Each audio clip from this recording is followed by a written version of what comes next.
అదే RTV app వార్తల్ని క్షణాల్లో చదివే అవకాశం ఉంటుంది. ఒక న్యూస్ పేపర్, ఒక టెలివిజన్ ఛానల్ మీ చేతుల్లో ఎప్పుడూ ఉంటాయి. ఉమ్మడి కరీంనగర్ జిల్లా వ్యాప్తంగా పలువురు కలెక్టర్లు నేడు యథావిధిగా జరగాల్సినటువంటి ప్రజావాణిని రద్దు చేస్తూ ఒక ప్రకటనలో తెలపడం జరిగింది. అయితే యథావిధిగా కరీంనగర్ జిల్లా కలెక్టరేట్ కార్యాలయానికి తమ గోడు వెళ్ళబోసుకోవడానికి వచ్చారు. ఈ సమాచారం తెలియక వాళ్ళు ఎందుకు వచ్చారు, వాళ్ళ సమస్యలు ఏంటి ఒకసారి తెలుసుకుందాం. ప్రజావాణిలో సమస్యలు ఎంతవరకు పరిష్కారం అవుతున్నాయి?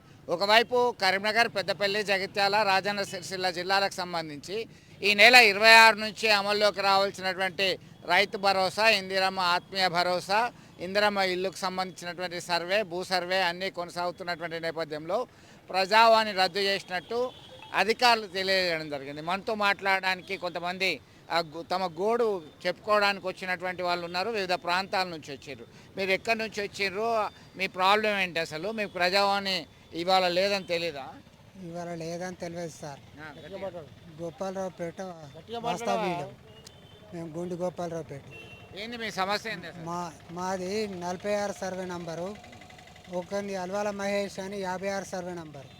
ఆయన అక్రమంగా వచ్చి 46 సర్వే నంబర్లో గట్టెత్తాడు. ఆయనను పట్టించుకునేటోళ్ళు, ఆయనను చూస్తే భయం అవుతుంది.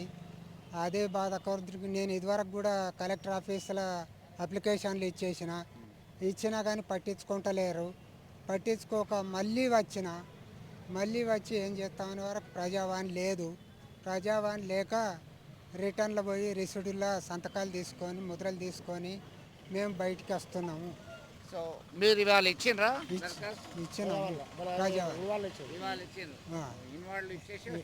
వచ్చేసేస్తా. ఏంటి అసలు ప్రజావాణికి సంబంధించి పనులు అవుతున్నాయా, ఎట్లా చూద్దామంటారు? ఏంది ఇప్పుడున్న సిస్టమ్? వాస్తవంగా ఎందుకంటే గత గవర్నమెంట్ పాలనలో పనులు అవుతలేవు అనే ఉద్దేశం వల్ల ప్రజలు అందరూ కలిసి కాంగ్రెస్ గవర్నమెంట్ గెలిపిస్తే కాంగ్రెస్ గవర్నమెంట్ కూడా ఎలాంటి స్పందన లేదు. న్యాయంగా పోయే వాళ్లకు న్యాయం జరుగుతలేదు, అన్యాయంగా దోపిడీ చేసిన వాళ్లకు న్యాయం జరుగుతుంది. కాబట్టి గోపాలరావుపేట గ్రామ పంచాయతీ పరిధిలో రామడుగు మండలంలో మా గోపాలరావుపేట అక్రమంగా ఇండ్లు కట్టుకోవడానికి కార్యదర్శులు ఉమ్మడిగా కుంభకోణం చేస్తారు. ఈ కార్యదర్శి వచ్చిన తర్వాత కట్టుకో ఇల్లు, నీకు ఎందుకు పర్మిషన్ అవసరం లేదు. మీరు ఫిర్యాదు చేసినా, మీ దృష్టికి వచ్చిన మీరు ఒక మాజీ సర్పంచ్ కదా? మాజీ సర్పంచ్గా నేను డిపిఓకి ఫిర్యాదు చేశాను, ఎంపీఓకి ఫిర్యాదు చేశాను, డిఎల్పిఓకి ఫిర్యాదు చేశాను, కలెక్టర్కి ఫిర్యాదు చేశాను, ఎండిఓకు రామడుగు ఎండిఓకు ఫిర్యాదు చేశాను. ఎన్ని చేసినా కూడా స్పందన లేదు.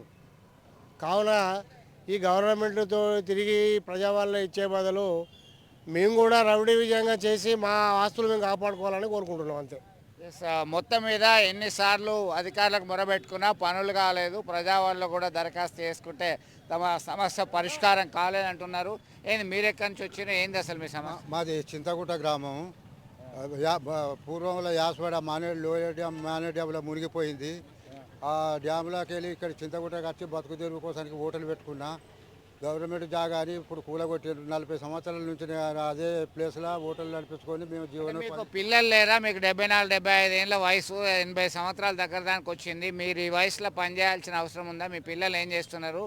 మిమ్మల్ని చూసుకోవట్లేదా? మాకు 2 బిడ్డలు, వాళ్ళ పెళ్లిళ్ళు చేసిన వాళ్ళు. ఒక కొడుకు, వానికి ఏ నౌకటి లేదు, జాబ్ లేదు, అట్టి మన లేబరుగా పోతాడు. ఇక మా బతుకు తెరువు కష్టమైంది, బతుకు తెరువే పోయింది. దానికోసానికి మాకు ఏదైనా సాయం చేయగలరని పెద్దలను కలెక్టరేట్కి వస్తే, ప్రజావాణిలోకి వస్తే ప్రజావాణి బంద్ అన్నారు. ఇక ఇప్పుడు నా వయసు 74 సంవత్సరాలు. నేను అత్తుడు పోడు బాగా ఇబ్బంది అవుతుంది నాకు. కొంచెం అందరూ అధికారులు అందరూ సహకరించగలని కోరుతున్నాను. ఒక్కొక్కరిది ఒక సమస్య చూశారు కదా. మీరు ఎక్కడి నుంచి వచ్చిండ్రు, మీకు ఉన్న సమస్య ఏంది, ఎందుకు వచ్చారు? ప్రజావాణి లేదన్న సంగతి లేదని 2 వారాలు లేదు. 2 వారాల నుంచి ప్రజావాణి ప్రతి వారం 6 ఏళ్ళ నేను ప్రతి సోమవారం కలెక్టర్ ఆఫీస్కి వచ్చిన. మీ సమస్య ఏంది అసలు? నాకు భూమి 32 గుంటల భూమి రాంపురంలో ఉన్నది. అది హుజురాబాద్ మండలం రాంపురం గ్రామానికి చెందిన వాడిని నేను తిరగబట్టి మీరు రిపోర్ట్ రాసిండ్రు కలెక్టర్ అమ్మ. మొన్న తప్పు రిపోర్ట్ ఇచ్చిండు. ఎవరు తప్పుడు ఇచ్చిండ్రు? ఆర్డీఓను ఎంఆర్ తీసుకుపోయి మోకా మీద తీసుకుపోయి తప్పుడు రిపోర్ట్ ఇచ్చిండ్రు. ఎలాంటి భూమి లేదు, పసల కొట్టాలు ఉన్నాయి అని తప్పుడు రిపోర్ట్ ఇచ్చిండ్రు. నన్ను పరిశాన్ చేస్తాను. మీ కలెక్టర్కి 10 లక్ష నమస్కారాలు చేసిన మీరు రాసినవి వాళ్ళు సరి చేస్తలేరు. రైట్, ఒక్కొక్కరిది ఒక బాధ. ఈ అధికారులకి మొరబెట్టుకొని సమస్య చెప్పుకుంటే అక్కడ పరిష్కారం కాకుంటే జిల్లా కేంద్రానికి వచ్చారు. మీరు ఎక్కడి నుంచి వచ్చారు? మీ సమస్య ఏంటి అసలు? మాది గంగాధర మండలం సర్వారెడ్డిపల్లె. నా పేరు పైన్ల నరసయ్య.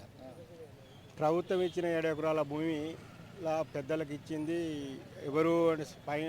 పుత్తూరు రాజయ్యకు, పైన్ల వెంకయ్యకు, సాకల చంద్రయ్యకు.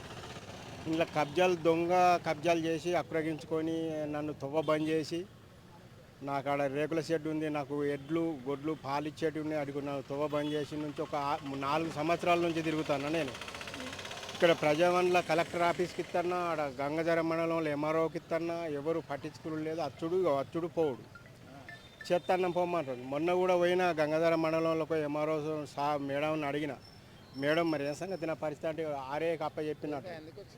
ఆర్ఏకి అప్పచెప్పినట్టు ఆర్ఏ దగ్గరికి వస్తే మేడం నాకు ఏం చెప్పలేదు, నేనేం చేయాలి అంటాడు. నా ఫోన్ నెంబర్ ఇవ్వంటే ఫోన్ నెంబర్ ఇచ్చిన. ఇలా మళ్ళీ ప్రజావన్లకు వచ్చి నా బాధ ఏదో చెప్పుకొని రాసుకొని వచ్చినా కానీ మేడం ఇలా బంద్ ఉన్నదని మాకు తెలియదు. మీరు ప్రజావాళ్ళకి వచ్చారా? ఎందుకు? మీ సమస్య ఏంది? ఎక్కడి నుంచి వచ్చారు?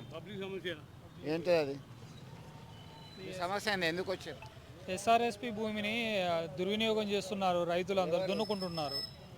భూమి కాలువలన్నీ కబ్జాలు చేసుకున్నారు. లింగాపూర్ గ్రామం, మండలం శంకరపట్నం, జిల్లా కరీంనగర్. రవీందర్ రెడ్డి అనే వ్యక్తి భూమిని కలుపుకొని మొత్తం సాగు చేసుకుంటూ కెనాల్ మొత్తం ఖరాబ్ చేస్తున్నాడు. ఎన్నిసార్లు పిటిషన్ ఇచ్చినా కలెక్టర్కు పట్టించుకోవడం లేదు. ఈ పిటిషన్ గురించి 10 నెలలుగా కష్టపడడం జరుగుతుంది.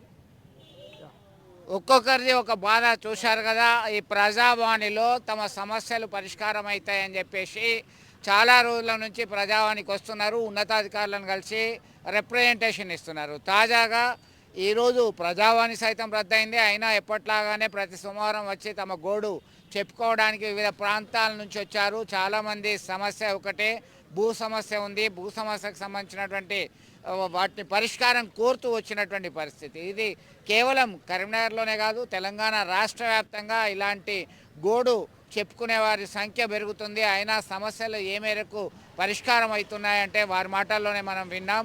చాలా రోజుల నుంచి వస్తున్నాం, అయినా మా సమస్య పరిష్కారం కావట్లేదని చెప్పేసి ఆవేదన వ్యక్తం చేస్తున్నటువంటి పరిస్థితి. ఇప్పటికైనా అధికారులు దృష్టి సారించి నిజమైనటువంటి లబ్ధిదారులకి వారి లబ్ధి చేకూర్చేలా చర్యలు చేపట్టాలని మనము కోరుకుందాం. వీడియో జర్నలిస్ట్ సుమంత్తో కలిసి చంద్రశేఖర్, RTV కరీంనగర్ నుండి. మరిన్ని వీడియోస్ కోసం ఛానల్ ని సబ్స్క్రైబ్ చేయండి. లేటెస్ట్ అప్డేట్స్ కోసం వాట్సాప్ ఛానల్ ని ఫాలో చేయండి. అండ్ లింక్ డిస్క్రిప్షన్ లో ఉంది.